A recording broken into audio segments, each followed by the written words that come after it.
आश्चर्य होगा, अभी अभी सूचना मिली, अभी अभी समाचारों में निकला है कि वृद्ध आश्रम में भी उनकी स्थिति बहुत अच्छी नहीं है।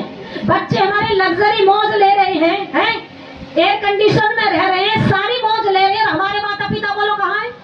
अरे बोलो तो सही।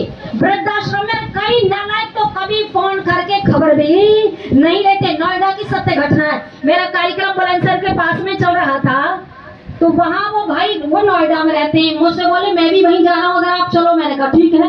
रास्ते में उन्होंने अपने जीवन की, अपने घर के बराबर की घटना बताई। बोले अभी घटना हुई है। मैंने कहा क्या हुआ? बोले रात्रि के समय में हवन चल रहा। मैंने पूछ लिया हवन किस चीज का चल रहा है? तो बोले इनकी माँ मर गई है। अच्छा, पड़ोसिन को ये नहीं मालूम इनकी माँ भी है? उसको नहीं मालूम। मैंने पूछा कि इनकी माँ भी है? बोले माँ इनकी थी। बोले कहाँ थी? हमने तो नहीं देखा। बोले वृद्धाश्रम में थी। बेटा वहाँ दाह संस्कार के लिए भी नहीं गया। बोले फिर हवन क्यों हो रहा है? पता है क्यों कर रहे थे हवन? पंडित जी को बुला करके इसलिए हवन कर रहे थे, कहीं ये माँ हमको भूत बन के परेशान ना करे। अब डर के कारण तुम कितने हवन करा ले, मैं गारंटी देती हूँ दुख तो तुम्हें भोगना पड़ेगा। दुनिया की ताकत नहीं जो बच जाओगे। ध्यान रखना, कहा ना अवश्य में भोक्तव्यम कृतम कर्म। जो व्यक्ति जैसा कर्म करता है जी, भोगना उसको पड़ेगा। आज वाली है ना, आज वाली, उन्होंने तो भी, मैं तो कहती हूँ आज वाली तो फिर भी कुछ घर में घुसा लेती है, रख रही है सासुओं को।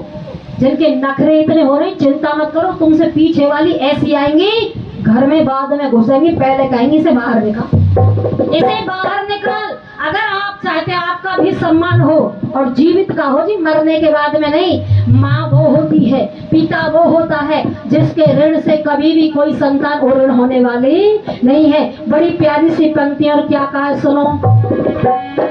सृष्टि के निर्माण की सदा सकल सुख धाम की, सृष्टि के निर्माण की सदा सकल सुख धाम की।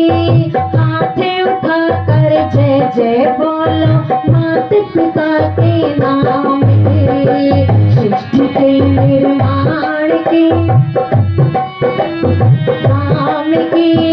हाथे उठा कर जय जय बोलो माता पिता के नाम की, हाँ माता पिता के। माँ का ऋण संतान के ऊपर सबसे अधिक बढ़ जाता है, सबसे अधिक बढ़ जाता है।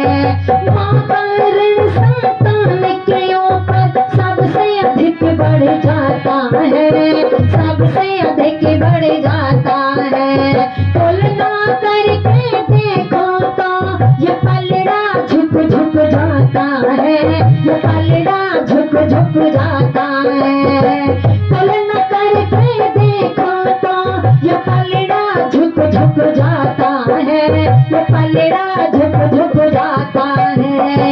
महिमा है इस नाम की सदा सकल सुख धाम की, महिमा है इस नाम की सदा सकल सुख धाम की। हाथ उठाकर जय जय बोलो माता पिता के नाम की, सृष्टि के निर्माण की सदा सकल सुख धाम की। हाथ उठाकर जय जय बोलो माता पिता के नाम की, हाँ माता पिता के। महाभारत के अंदर आपने देखा है, यक्ष युधिष्ठिर संवाद में पूछा गया, बोले पृथ्वी से भारी कौन? युधिष्ठिर क्या कहते हैं? पृथ्वी से भारी बोलो कौन है? माँ। माँ की कोई नाप तोल नहीं है। माँ की भावना को केवल और केवल माँ समझ सकती, कोई दूसरा समझने वाला नहीं है। एक व्यापारी व्यक्ति आता, ध्यान से सुन लेना। एक व्यापारी व्यक्ति आया राजा के दरबार में, 2 गाय लेकर के आया, जिनमें एक माँ थी और एक बेटी थी, लेकिन शरीर में बिल्कुल एक जैसी थी। ला करके कहा इनमें ये पहचान करके बताओ कौन सी माँ और कौन सी बेटी है। सभी ने चारों तरफ से देखा, लेकिन किसी की समझ में नहीं आया कौन सी माँ और कौन सी बेटी है। राजा ने भी देखा, मंत्री ने भी देखा, सबने हाथ खड़े कर दिए, समझ में नहीं आया। लेकिन मंत्री ने एक बात कही, मैं कल को बताऊंगा। कल को मैं बताऊंगा मंत्री ऐसा कह करके अपने घर जाते हैं और जैसे ही घर पहुंचे तो पत्नी ने अपने पति के चेहरे को पढ़ लिया। आपने देखा है कई बार हाथ देख करके भविष्य बताते हैं कि नहीं? हाथ देख करके कोई नहीं बता सकता, लेकिन चेहरा देख करके तो आपने कितनी बार बताया होगा। बहन बड़ी परेशान लग रही थी, आज बड़ी उदास हो, बोलो दिखता है या नहीं दिखता? बस पत्नी ने भी, मंत्री की पत्नी ने अपने पति के चेहरे को पढ़ लिया और चेहरे को पढ़ करके कहा, लगता है पतिदेव आज तो आप परेशान हो। बोले परेशान तो हूँ। बोले परेशानी का कारण क्या है? बोले परेशानी का कारण है एक व्यापारी 2 गाय लेकर के आया है, जिसमें एक माँ है और